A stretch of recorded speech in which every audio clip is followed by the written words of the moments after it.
Dnešné video bude úplne kecacie, ale veľmi ste sa na to pýtali a keď som robila giveaway, tak ako niekoľko suggestions mi bolo napísané, že vás zaujíma nejaké video o bábätku a tak a o tehotenstve, tak toto video bude moja story alebo môj príbeh o mojom tehotenstve a o pôrode a potom pravdepodobne natočím ešte jedno o nejakých takých tých prvých týždňoch alebo prvých 2-3 mesiacoch s bábätkom a ako sme to zvládali a tak. Je to prvé video, kde som si normálne pripravila poznámky, ale viem si predstaviť, že určite toho strašne veľa zabudnem, tak ak vás ešte niečo zaujíma a niečo napadne, kľudne mi napíšte do komentárov a budem sa snažiť na všetky otázky odpovedať. Takisto sa pozrite na môj blog, mám tam fotky, ako mi vlastne rastlo brúško každý mesiac a takisto aj zo pár fotiek z toho dňa pôrodu alebo z dňa príchodu Adamka. Takže poďme rovno na to. To, že čakám bábätko, som zistila na Silvestra roku 2013 ráno. Už som sa tak pár dní cítila zvláštne a mali sme ísť na poriadnu silvestrovskú chátovačku a povedala som si, že dobre, urobím si radšej test, lebo som vedela, že na tej chate sa bude určite piť a bol pozitívny, takže skončilo to tak, že nakoniec som na tú chatu ani nešla. No a vlastne potom, to sme boli ešte na Slovensku. Takže tehotenstvo mi potvrdila pani doktorka o 4 dní neskôr, to som ešte mala vlastne čas za ňou zájsť a vrátili sme sa sem do Írska. Prvý týždeň bol celkom fajn a od toho druhého týždňa to proste začalo mi byť strašne proste zle a vracala som skoro každých 30 minút. Úplne, ja som ani nevedela, že čo mám robiť, nemohla som nič jesť, veľa som schudla, boli niektoré také dni, že som ani vôbec nevstala z postele, proste som iba napísala do práce SMS-ku, že proste nedám to a nešla som do práce napríklad 2-3 dní a potom som zase 2 išla a trvalo mi naozaj niekoľko týždňov, kým som vlastne prišla na to, že čo mi zaberá alebo čo mi pomáha prežiť. Nič také ako zázvorové cukríky, zázvorový čaj, ja som tú vôňu nemohla ani cítiť, to bolo hrozné. Nič ani od mentolu, žiadne ovocie, to šlo všetko vonku, od mlieka šlo všetko vonku. Tak nakoniec som prišla na to, že jediné, čo mi ostane v žalúdku, bol celozrnný chlieb s maslom a so šunkou a čistá voda. Takže to som vlastne jedla skoro 3 mesiace a takisto som si musela veľmi dávať pozor, aby som ako keby neprešvihla ten časový úsek medzi tým, ako mi je zle a zle. Takže ten taký malinký chlebík s pohárom vody som si proste musela dať skoro každú hodinu, lebo niekedy som to proste prešvihla, že som niečo robila a neuvedomila som si, že tá hodina prešla a na tú ďalšiu hodinu mi už bolo úplne zlé, že ja som už skoro nevládala ten chlebík ani zjesť. A ďalšie také príznaky boli, že hrozne sa mi pokazila pleť, ešte horšie ako normálne, ja mám problémov pleť aj tak, ale to bolo veľmi zlé vtedy. No a pamätám si, že také pocity, že som si myslela, že to nikdy neskončí a vôbec som sa netešila z toho, že čakám bábätko. Ja som to cítila tak, že som proste hrozne chorá a ešte som mala aj pocit, že to nikdy neskončí. A takisto som si čítala niekde na internete, že niektoré baby vraveli, že im bolo zle oveľa dlhšie ako tieto 3 mesiace a ja som mala z toho úplnú hrôzu. Ja som proste iba čakala a odrátavala tie týždne, kedy sa už dostanem k tomu týždňu 12 a dúfala som, že to prestane. A prestalo to. Takže som bola veľmi šťastná. A potom, po týchto prvých 3 mesiacoch úplného takého utrpenia prišli nejaké 2-3 mesiace, ktoré boli super. Cítila som sa, že mám plno energie, začalo mi rásť brúško, takže už som sa necítila hrozne a už som začala vyzerať tak ako taká milá budúca maminka. a ľudia vravili, že žiarím a tak, takže to bolo také super obdobie.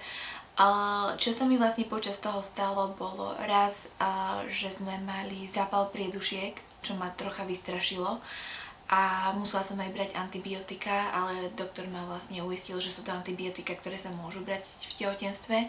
Takže to sme zvládli. No a ešte druhá vec, ktorá sa stala v tomto období, bolo, že sme mali otravu jedlom. To bolo prvýkrát v živote, čo som mala otravu jedlom. A to bolo tiež strašné a veľmi som sa bála, že to možno ohrozí aj bábätko a tak, ale nie, nič sa nestalo, ani keď sa vám to stane, tak sa nebojte, hlavne sa snažte doplňať tekutiny, aby ste neboli dehydrované. Keby to bolo naozaj veľmi zlé, tak potom treba ísť asi do nemocnice a dostanete infúziu a bude to fajn. Nie je to nič také, čo by vlastne ohrozilo bábätko. Ja som sa vtedy trocha zľakla, ale tiež po telefóne ma doktor upokojil, aj na internete som si niečo prečítala, takže potom to bolo lepšie. Keď ešte prídem k tej ako keby starostlivosti o tehotné maminky túto v Írsku, tak za celé tehotenstvo ma tu nikto nevyšetril gynekologicky. Jediné, čo sa tu dialo, bolo, že v nemocnici som vlastne bola počas celého tehotenstva až do posledného mesiaca iba 3-krát, kde mi skontrolovali tlak, moč a ultrazvukom brúško, pomerali bábätko, to bolo všetko. Krv mi zobrali 2-krát. To iba prvýkrát po prvých 3 mesiacoch a potom sa mi niečo tam nezdalo, takže ešte druhýkrát. Vôbec mi tu nerobili ten test na cukor, takisto tu proste zastavujú nejakú takú teóriu, alebo ja neviem čo to je, že oni absolútne sa o tehotnú maminu nezaujímajú prvé 3 mesiace. Proste nechávajú to na prírodu, keby sa čokoľvek stalo, proste asi to tak malo byť a keď príde k potratu, proste príde k potratu. Oni to berú tak, že kým nepresiahnete tých 12 týždňov alebo proste tie 3 mesiace, tak ani nie ste tehotná. Je to také zvláštne, lebo veľmi to berú na takej prírodnej vlne. Takisto sa tu nerobia žiadne vyšetrenia na nejaké syndrómy alebo na nejaké postihnutia, pretože takisto interrupcia je tu ilegálna, takže to je všetko proste pase. Ešte keď sa vrátim k tej nevoľnosti, tak vôbec sa nespoliehajte na ten mýt, že ranná nevoľnosť v tehotenstve, lebo ja som to mala celodenná, celonočná. Ja som sa niekedy musela aj v noci zobudiť a ísť sa vyvracať. Po tých ďalších 3 mesiacoch vlastne prišlo ten posledný trimester, ktorý bol celkom fajn. Ja musím povedať, že som mala dosť také šťastie, že som nejako veľa nepribrala, iba vlastne mi riadne rástlo brúško. Pribrala som asi nejakých 15-16 kg, z čoho 10 som stratila v prvom mesiaci, takže ešte stále nejakých 5-6 mám navyše. No a v tomto trojmestri poslednom som mala zase taký problém, že ma neskutočne bolelo ako keby pod pravým prsom, pod rebrami. Bola to veľmi taká ostrá bolesť celý čas, hlavne keď som sedela, že vlastne človek je troška taký prihrbený, tak mi to proste tlačilo, bolo neskutočne nepríjemné. Veľmi ma to otravovalo v práci, lebo vlastne nad počítačom, nad stolom ste troška taký prihnutý, tak to veľmi tak tlačilo. A tiež samozrejme, že keď sa vám niečo deje, tak sa obávate a ešte obzvlášť, keď čakáte bábätko a už sme prešli rôznymi teóriami, že možno tam mám nejaký kameň a neviem čo. A potom som išla do nemocnice, urobili mi ultrazvuk a pani doktorka mi povedala, že bábätko je proste iba takto otočené a že má tu vypučený zadoček na tejto strane a vlastne nie je tam veľa miesta. Tak preto ma to tlačí a že proste musím to len vydržať a keď zmení polohu alebo keď vlastne bližšie ku porodu sa dá troška nižšie, takže mi to povolí. A presne sa to aj tak stalo a povolilo mi to. No a ten posledný mesiac som zase mala veľmi nízky tlak.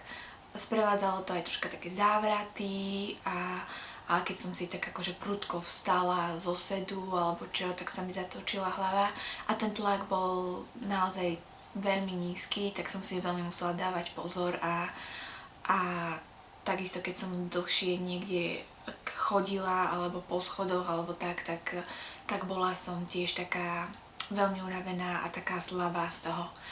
Ešte jedna taká nepríjemná vec bola, že keď som bola na nejakej dlhšej prechádzke alebo na nejaké nákupy alebo proste nejaký deň vonku alebo niečo takého typu, tak celú noc som mala krče v lítkach a v stehnách. Úplne také bolestivé, že hoci kedy som sa zo sna rozplakala a zobudila som manžela, že proste, že nech mi to masíruje, lebo že proste asi umriem. To bolo veľmi také bolestivé. Nikoho nechcem strašiť, tehotenstvo nie je nejaká proste hrozná vec alebo niečo také. Niektoré ženy hovoria, že je to ich najkrajšie obdobie života.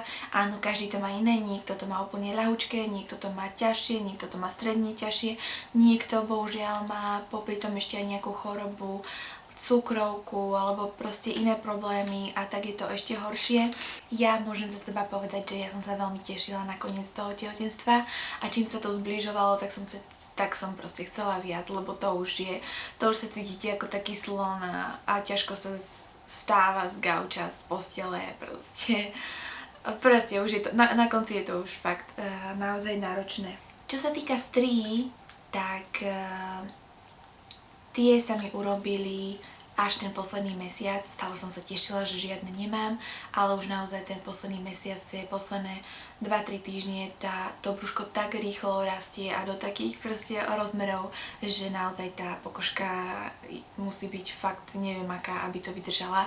Takže urobili sa mi vlastne okolo pupka, do takého, no proste celé brúško mám ostriované a takisto mám veľa strií na prsiach, ale tie sa mi ešte viacej spravili, keď som začala kojiť, lebo mne sa prsia zväčšili z Bčiek na Ečka.